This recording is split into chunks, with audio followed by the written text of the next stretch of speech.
Jim the Ape Want Proof.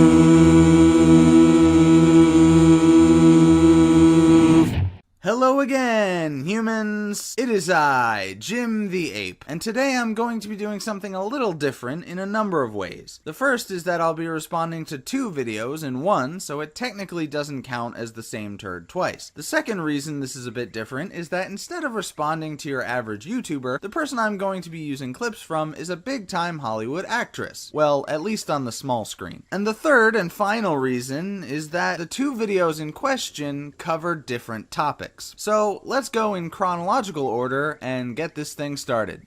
As many of you know, I'm a scientist. And you play one on TV. Yeah, I know a lot of people like to joke that The Big Bang Theory is like the worst show on television, and if you like it, you're pretty much insane. For the record, I kinda like it. I watch it regularly, but the jokes are very hit and miss with me. Sorry, go on. I'm also a person who's part of an organized system of religion. In particular, I'm Jewish, and I believe in the tenets of Judaism, and I actually get a lot out of religious observance. You might be wondering, how can you be a scientist and also be a religious person? I wasn't really wondering that. Plenty of scientists compartmentalize their religion, or they're scientists of a field that doesn't have much in conflict with religious beliefs, like electrical engineering or something more mechanics-based. But let's see how you reconcile the differences between the two. Scientists are only supposed to believe in observable, quantifiable things that they can physically have proof of. Isn't being religious fundamentally in opposition to everything that being a scientist is about? Well, kind of, yeah. I mean, it's not very scientific to just say, God done did it, or a statement to similar effect, and just dismiss the idea of any further study or searching for evidence. Really, the biggest conflict between the two ideals is that religion claims to know all the answers from the outset, while science seeks the real answers through objective research and tons of scrutiny. Or to put it more simply, science actually tries to find the truth, while religion just makes shit up. These are good questions. I'm a thoughtful person, I'm a skeptical person, and I am not a person who believes blindly in anything. So how is it that I believe in God, and what does that belief look like? Well, maybe it's easier to start with what I don't believe God is. I don't believe God is an old man with a beard in the sky who grants you magic fairy wishes if you recite the right words or feel guilty enough. I don't believe that God can grant you a parking space if you pray hard enough. And I don't believe that God has set up some code of behavior, and if I don't live by it, I won't be granted my place in heaven among the angels. Oh, so you don't believe in God's objective morality? Well, then I think you should have a chat with Dennis Prager. Also, all that stuff about God being a magic wish granter in the sky, yeah, that's pretty much what most people who believe in God think that he is. Though I'm fairly certain none of them phrase it that way. So if the God I believe in isn't all of those things, who is God? Well, the God I believe in is the force in the universe that drives all of the phenomena that we experience as human beings. God is gravity, and God is centrifugal force, and God is the answer to why everything is the way it is in the natural world. You might be thinking, well, that's not God, that's just science. No, I'm thinking that's just gobbledygook that I don't know what to do with. Seriously, that's like some new agey, I'm not religious, I'm spiritual woo-woo horse shit. God is gravity? Are you serious? What does that even mean? And the reason everything is the way it is because there are laws of physics that applied to the aftermath of the Big Bang, see what I did there? And caused the planets and stars and everything to fall into place the way they just so happen to be. But you know what? If the laws of physics were different, then the universe would be different too. And according to multiverse theory, that probably is the case in many, many other universes. No God required in any of those either.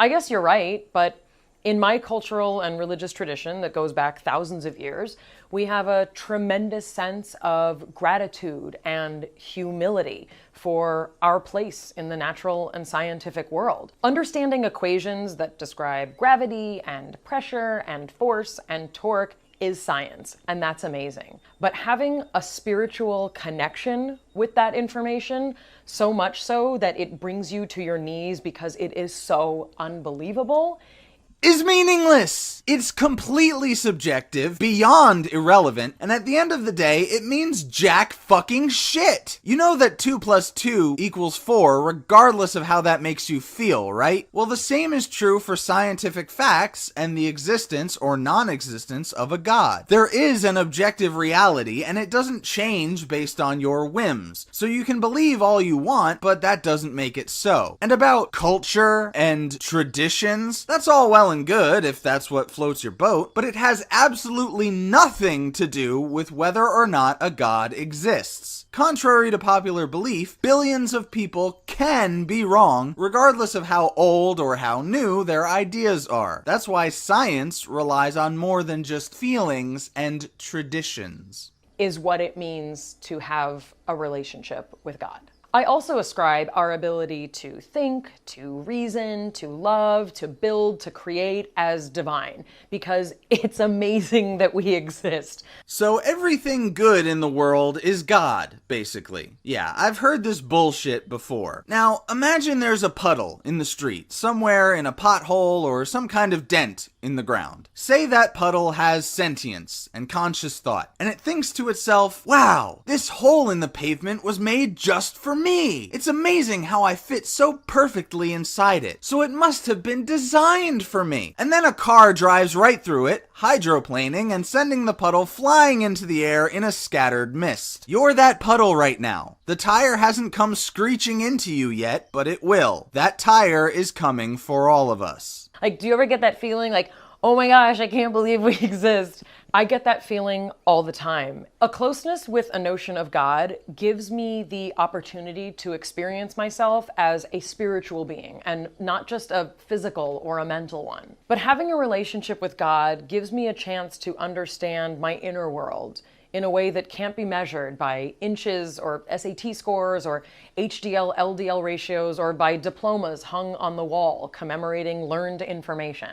Everything, and I mean literally everything that happens in your mind happens in your body. This spiritual inner self bullshit is tied to chemicals in your brain and in your metabolic system just as much as any other biological function. You eat, you sleep, you shit, and you contemplate existence because those are the programs installed in the meat robot that you are. That 3-pound lumpy power cell in your skull is where it all comes from. And one day, that power cell is gonna run out of juice, and with it will go every memory you've ever had, every feeling you've ever experienced, and everything that makes up your personality and your consciousness. I tell you this not to scare you, although it can be a very scary thought, but because, to the best of our scientific knowledge, it is objectively the truth. Whether you call it your mind, or your spirit, or your soul, or whatever, your consciousness is a result of natural processes within your body, and that is why I bring up the fact that the two will die together. They are inextricably linked because one is the direct result of the other.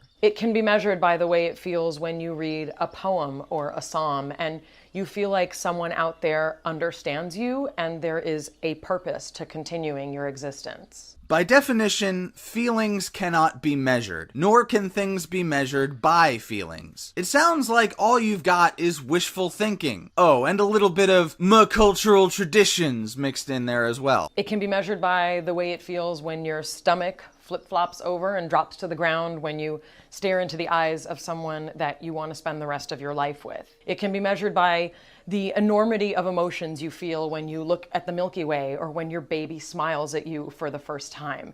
It can be measured by the depths of despair that you feel when someone breaks your heart.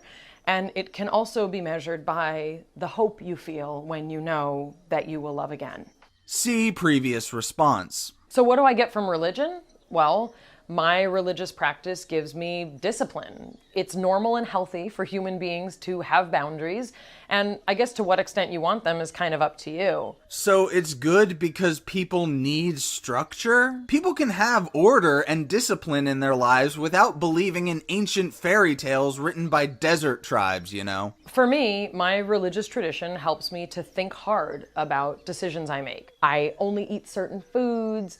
I make it a priority not to gossip, to learn to be more compassionate, to find ways to repair the world, to meditate, to seek justice and pursue it. All of these things are guided by the structure of my religious faith. Maybe so, but none of them have to be. You do realize that literally none of the things you just listed had any kind of exclusive connection to a belief in a god, right? You could have arrived at each and every last one of those goals as a lifelong science-loving atheist. So maybe you're explaining why being a religious person and a scientist doesn't make your head explode, but you haven't explained why any part of religion, or simply a belief in a god, is necessary in any capacity. And maybe that wasn't your goal, but explaining why God and religion aren't necessary kind of is mine. And I'm inspired by the notion of a responsibility to a universe that is governed by something bigger than me. It's okay for smart people to believe in religion, and we aren't always happy with how religion looks or how religious people act. But there's a force in the universe that underlies all of this beautiful chaos. Bullshit! Prove it! Understanding the relationship between science and God, I think, makes me a better scientist and a more complete person. So I'm sticking to that. Well, that was pretty vacuous and ultimately rather boring. Now let's take a look at the video of yours that supposedly went viral not too long ago. I'm gonna be annoying right now. No more annoying than you are on The Big Bang Theory. Because I want to talk about something that a lot of people don't want to talk about. I was recently at a bar with two guy friends who are about 40, and one of them said to the other, "Oh my God, dude, look at that girl sitting at the bar. She's beautiful." And I start looking around, wondering why they would let a child into the bar. Yes, because the word girl literally can only mean a child and is never once used to flatteringly describe an adult woman as youthful or, beautiful, like your 40-year-old virgin guy friend said, according to you. Then I realized that when he said girl, he meant woman. But since she's in that super narrow age range between 5 years old and 55 years old, we just don't know what to call her. Yeah, that's just a taste of why you don't get to write your own jokes on The Big Bang Theory. And I want you all to remember this opening part here, because if I fly off the handle and go into full-on rage mode, I don't want to hear that I'm some mean-spirited misogynist who doesn't think women are funny. The point is, Mayim is taking the smug, self-righteous tone here with regards to a complete first-world non-issue. So forgive me if that tries the very limits of my fucking patience. Moving on. So we call her a girl. Sorry, folks, I have to do this. We have to stop calling women girls. Why? Because it matters what we call people. Language matters. Words have meaning. Well, yes and no. Words have meaning because they communicate ideas from person to person without the need to develop telepathic abilities. However, the emotional significance of those words is entirely subjective and varies wildly. I'm going to use the crudest and most offensive example possible. See, a lot of people find the words cunt and nigger offensive, and many will get offended on behalf of others at the mere utterance of one of those words. However, there are groups of people who will use those words as terms of endearment towards their friends, improper pronunciation notwithstanding. And the way we use words changes the way we frame things in our mind. Google Sapper Wharf if you don't believe me. I did, and all I got was a picture of this guy. What the fuck does this mountain four-headed asshole have to do with anything? So when we use words to describe adult women that are typically used to describe children, it changes the way we view women, even unconsciously, so that we don't equate them with adult men. Thank you for giving me an opportunity to once again share some little-known linguistic history that I picked up from good old Dr. Randomercam. See, apparently there was a time when the word man just meant an adult of either gender. That's why it has also been used to refer to mankind in general. The words where man and with man were the equivalent of how we now use man and woman, respectively. The word girl did refer to a child, you got that much right, but it once meant a child of either gender. The word boy meant a servant or a slave, and it still does in some respects, like how in France they call waiters garçon, which translates to boy. I bring this up because while you're bitching about how the word girl is demeaning to women or whatever, there's two counterpoints to that. One, that word originally had nothing to do with gender, and two, the word for a male child has a much worse historical connotation. In fact, it implies that they're inferior to men. Yeah, because men are never referred to as boy in a demeaning way. There's no such thing as telling an adult male to man up, be a man, or if he doesn't behave in a way that is deemed acceptable, no one ever accuses a guy of not being a real man. None of that shit ever happens, and if it does, it only negatively affects women because feminism. Even if that's not what most people intend, words have an impact on our unconscious. Case in point.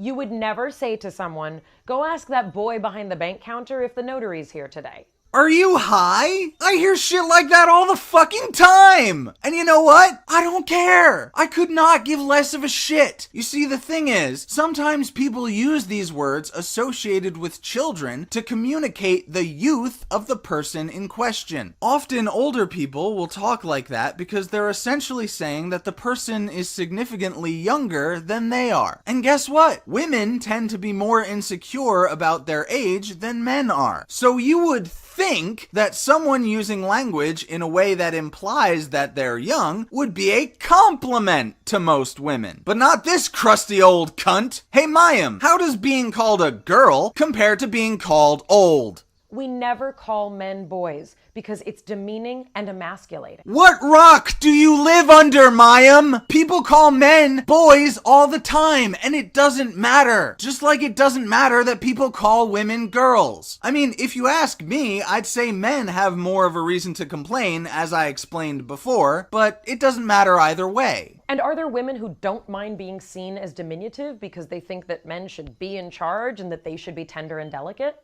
Of course. And there are all kinds of men and women, and I promise that's okay. But to these women, I would say the following. There is a thing that happens when we grow up in the kind of male-centered culture that we live in. We start to believe that the way things are is the way they have to be. We start taking on the biases and judgments of women which have been in place since an historical time when women weren't respected or even allowed into the public sphere. The terms we're using for women are outdated and insensitive. And they assume a structure of power where men are on the top and women are on the bottom. Yeah, that's called missionary. But seriously, do you want to know what I took from that? Assertions. Assertions, assertions, assertions. And not enough specific information to back up a single one of them. Forget physical evidence or scientific data from this actual scientist. You didn't even give anecdotal examples or any references to a specific historical time period to give context to what you're talking about. In fact, you want to talk about assuming? You're assuming, and you want people who watch your video to assume that women have been oppressed throughout history and don't even bother questioning it because that's just the way it is. But when I try to scrutinize these claims of historical oppression, I don't see much in the way of definitive proof. And in certain eras and in certain parts of this country and the world, this kind of thinking has persisted for far longer than it should have.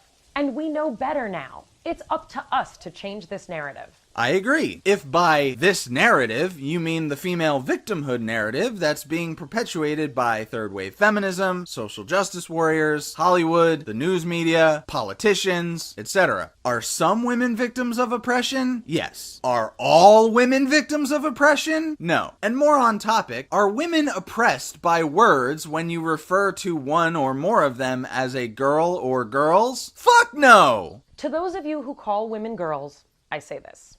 I know your intentions are probably good, but I hope you can learn to see the unintended and negative impact your words can have. How can I see it if you've completely failed to demonstrate it? All you've given me is a vague argument of historical oppression and that it hurts some people's feelings. So what? Why should I change the way I speak on nothing more than broad assertions and hurt fifis? In fact, I think it's time to bring back this old chestnut. Fuck your feelings.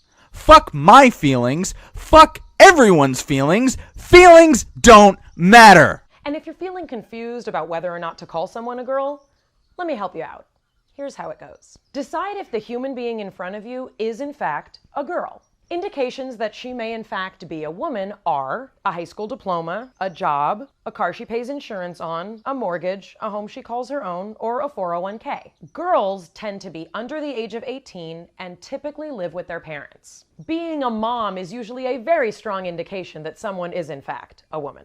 I know this is supposed to be funny, but given the pedantic nature of what you're arguing, it just comes across as insipid and smug. Not to mention, there are plenty of women whose finances are taken care of by their husbands. So focusing so much on that aspect kind of weakens your so-called argument. And the thing we need to start doing as women, and for those of you out there who may not be women, but who know and love women, is to consistently, gently, kindly, and politely correct people when they call women girls. In other words, language policing. Yeah, fuck you, and fuck your insane rambling. If you came up to me and politely told me what I can and cannot say, I would very impolitely tell you to go fuck yourself, you entitled cunt! I've found a few ways to do this that only make people hate me after I walk away. To my face, they seem pretty receptive to it. When someone refers to someone as a girl and I know she's a woman, I'll say so. I'll sometimes say things like, she's got a full-time job and 150 people on payroll. I'm pretty sure she's a woman. And I'll smile. Because you get more flies with honey. The only thing you'll be getting is pigs with that shit-eating grin. Or if someone says to me, your publicist is such a great girl, I'll say, she's the COO. That makes her a woman. You are reaching Amy Schumer levels of bad comedy here, and you are so infuriatingly smug. I would express to you what that face gives me the urge to do, but I don't want the hassle of having a celebrity claiming that I threatened her, which would be inaccurate even if I specified. The point is, you're stupid and I hate your face. And who knows, maybe if we start using language that elevates women and doesn't equate them with sweet, small, cuddly, tender things, we'll start treating them as more than that as well. Or we could just treat them, equally. You know what? Fuck it. I want to reach through the screen and knock each and every one of your pearly whites down your throat one by one. That's what your smug smile makes me want to do. And maybe if you were a man, I would have told you that sooner, but I'm telling you now because equality is important to me. Language sets expectations. Let's set ourselves up to have women behave like mature, responsible women. Hey, you know what's not very mature? Bitching about being called a girl. In this way, we encourage women to keep being the complicated, wonderful, unique, gifted beings that they are. Or we could realize that men and women alike are the same pathetic, selfish, weak-minded little meat robots that the entire human race is. To quote one of my favorite movies, you are not special. You are not a beautiful or unique snowflake. You are the same decaying organic matter as everything else. You are the all-singing, all-dancing crap of the world. Also, something I forgot to mention earlier, which I will now bring up to end this video on a lighter note, when adult men and adult women are dating and are potentially in love with one another, do you know what they call that person? That's right, their girlfriend or their boyfriend, whichever is applicable. So that's all I have to say to the woman who was so vain she put "I'm with Mayim" on a fucking t-shirt. I hope you all found this video enjoyable, and I thank any of you who made it this far. I'll try to cut down on the shilling, but I have to verbally shout out my newest patrons, Carrie Oki and Michael Brandon. Thank you both very much for your support. Of course, if you like this video, please give it a thumbs up and share it around. If you like my content, please subscribe, click the bell icon and turn on notifications. Follow me on Twitter to get the occasional 140 character ramblings. And perhaps most importantly, with this recent drop in ad revenue on YouTube, please consider supporting my work on Patreon. I don't exactly do YouTube full time, but I would love to someday, and Patreon is the most likely way to make that happen. As always, thank you for watching. I'll catch you next time. Stay great, apes.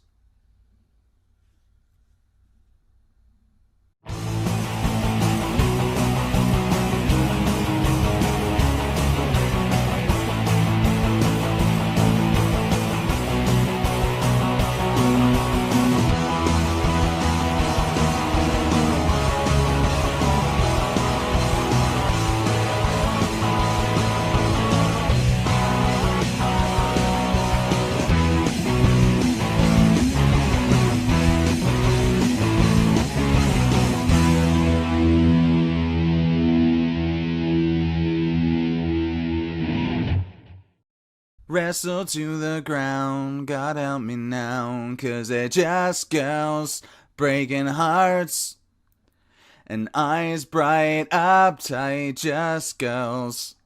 But she can't be what you need if she's 17. They're just girls. They're just girls.